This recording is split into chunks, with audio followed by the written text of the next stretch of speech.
Dear student, we have studied about the separation methods and we study 5 methods of separation of substances from nature. पिछले class में हम लोगों ने 5 method पढ़ लिया था। उसके आगे का जो मेथड है, छठवां method, churning or centrifugation. This is the separation of substance by the churning or rotating at high speed.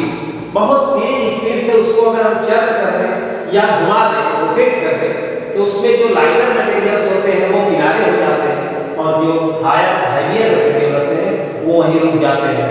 तो इसमें आपका जैसे आप क्रीम से बटर अलग करते हैं,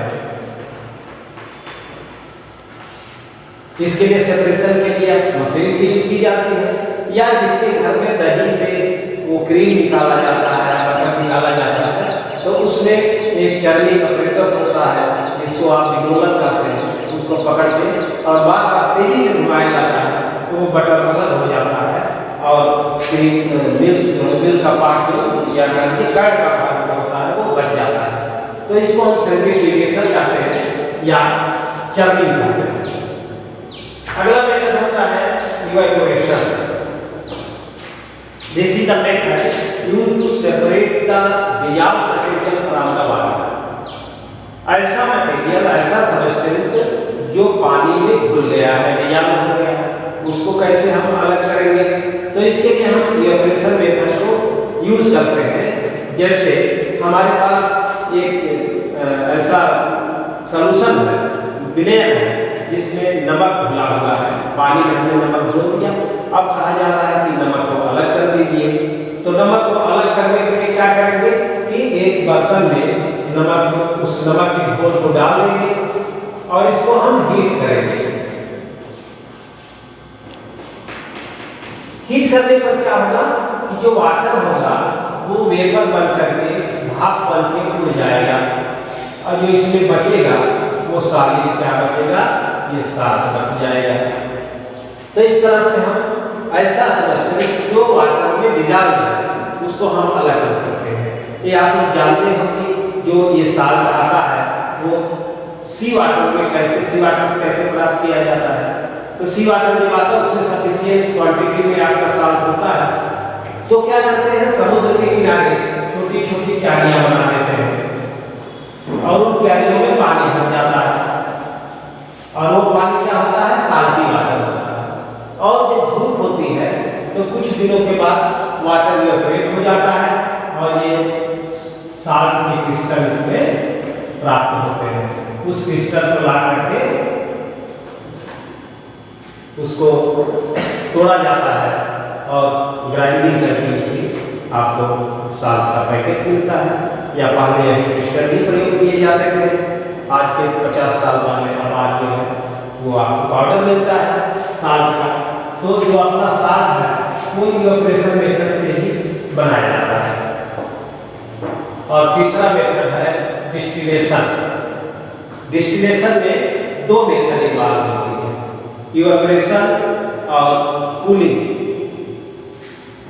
उसको हम बोलते हैं, पहला हो गया इवेपोरेशन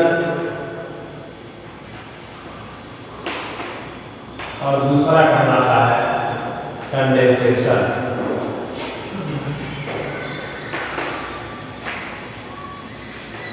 वाटर इनटू वेपर।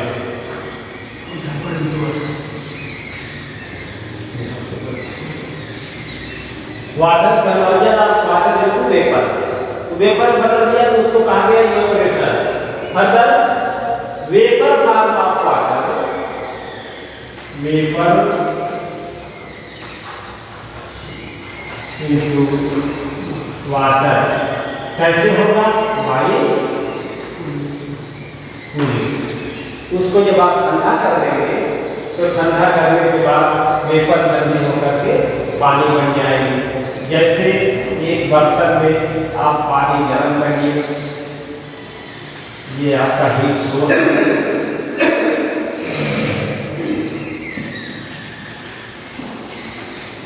और इसमें से एक नली निकालिए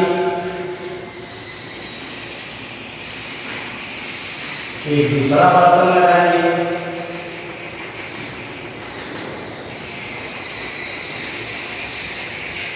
अब जब हीट आप देंगे तो वाटर की वेपर बनेगी।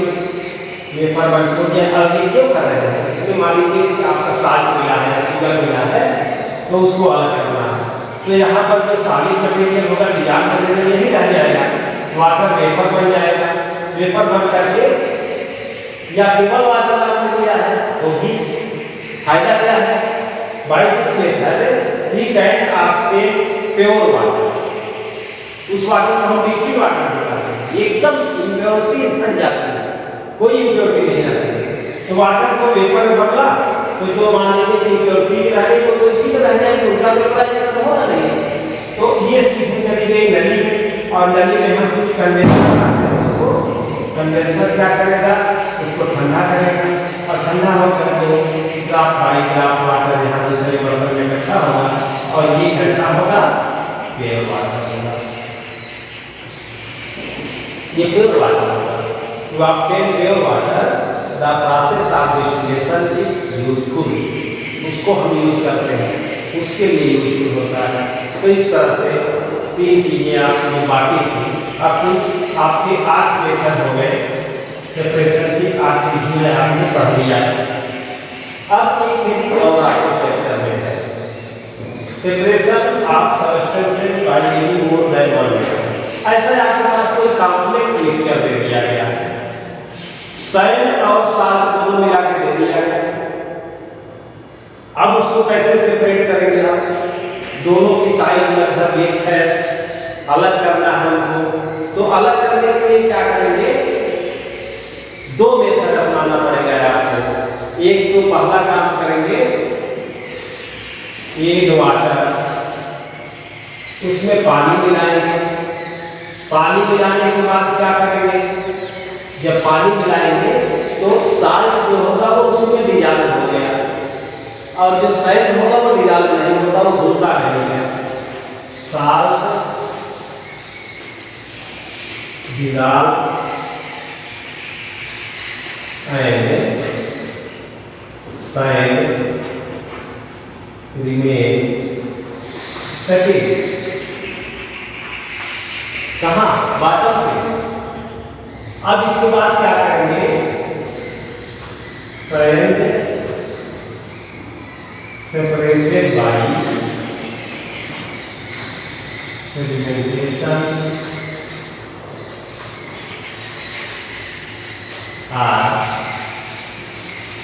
डिकैंटेशन, उसको डिकैंटेशन करके ऐसे नीचे निकाल लेंगे, या नीचे सेडिमेंट जमा हुआ है, जो ऊपर सॉल्यूशन बचा हुआ है पानी का और साल्ट का, उसको आप अलग कर लेंगे। अब इसके बाद क्या करेंगे, इवेपोरेशन ऑफ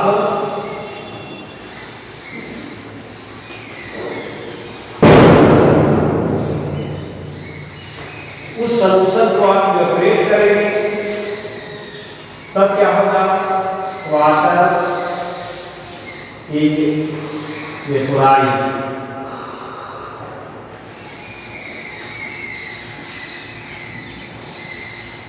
और क्या होगा, साल्ट सेटिल्ड डाउन, सेटिल्ड बात। तो हम साइड को अलग कर दिए, फिर सॉल्यूशन का इवेपोरेशन किया गया। तो आपको यहाँ क्या क्या करना पड़ा, सेडिमेंटेशन करना पड़ा, डिकैंटेशन करना पड़ा, और उसके बाद फिर इवेपोरेशन करना पड़ा। तब आपको साल्ट अलग हुआ, साइड अलग हुआ, वाटर तो इवेपोरेट हो गया। वाटर की जरूरत भी नहीं, क्योंकि आपको वाटर दिया नहीं गया था, दिया गया था साइड और साल्ट दिया गया था। तो इस तरह से एक प्रोसेस में आपने एक से अधिक मेथड अपनाया, तो ऐसा भी आपको मिक्सचर दिया जा सकता है that require addition of more than one separation method of substances in from the mixture. ऐसी भी मेथड आपको अपनानी पड़ सकती है, इसमें एक से अधिक विधियों का प्रयोग किया गया। और लास्ट टॉपिक आपका है can water dissolve any amount of substance water में कोई सबस्टेंस होता है, कोई नहीं होता है। जैसे अभी सॉइल कहा गया, सॉइल की सॉल्युबिलिटी नहीं है, साल्ट मिला देंगे वो उसमें डिजॉल्व हो जाएगी, घुल जाएगी। उसी तरह से शुगर डाल देंगे, शुगर भी डिजॉल्व हो जाएगी, घुल जाएगी। उसमें आयरन के पार्टिकल्स डालेंगे, वो नहीं घुलेगा। तो वाटर के अंदर सबस्टेंसेस, डिफरेंट सबस्टेंसेस की सॉल्युबिलिटी डिफरेंट होती है।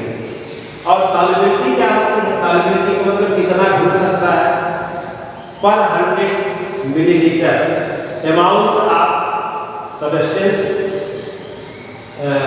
that can dissolve in water in 100 ml। 100 ml पानी में कितनी मात्रा उस पदार्थ की मिलाई जा सकती है, उसको बोलते हैं सॉल्युबिलिटी ऑफ दैट सबस्टेंस। तो अब सॉल्युबिलिटी जैसी होगी, कितना मिलाया जा सकते हैं, मिलाया जा सकता है। तो वाटर में जैसे आपने शुगर भी याद किया,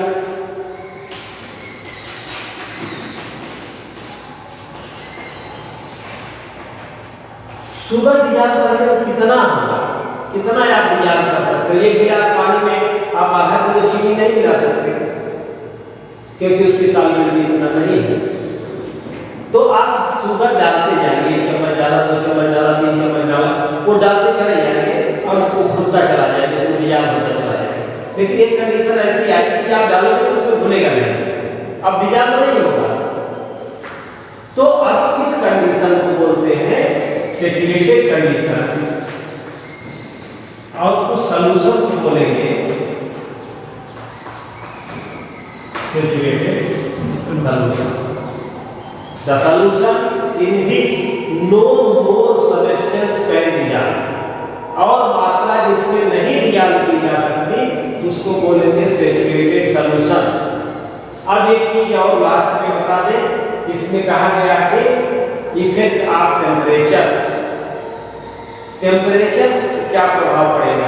तो अगर हम टेम्परेचर बढ़ा देते हैं, चीनी अब नहीं घुल रही थी, अगर उसको थोड़ा हीट कर देंगे तो और चीनी घुल सकती है। Then heating can increase the solubility of substances. लेकिन वो भी एक निश्चित मात्रा तक, ऐसा नहीं करते जाएंगे, घुलता जाएगा। तो यहाँ पर मेन आपकी हेडिंग है सैचुरेटेड सॉल्यूशन। ऐसा सॉल्यूशन जिसमें सबस्टेंस की और मात्रा नहीं डाली जा सकती, नहीं डिजॉल्व हो सकती, उसको हम बोलते हैं सैचुरेटेड सॉल्यूशन। तो अब ये चैप्टर पूरा हो गया, इसको आप लोग जरा मेहनत से ध्यान से पढ़ेंगे। इसका एक्सरसाइज दिया जाएगा, एक्सरसाइज आपको भेजा जाएगा, उसको आप अपनी कॉपी पर लिख लेंगे और ठीक से तैयारी करें। परीक्षा आ गई है, अब इतने ही चैप्टर आ रहे हैं ना, इतने ही चैप्टर आपको आने हैं, ठीक से इसको तैयारी करके परीक्षा दीजिए। शुभकामना, धन्यवाद।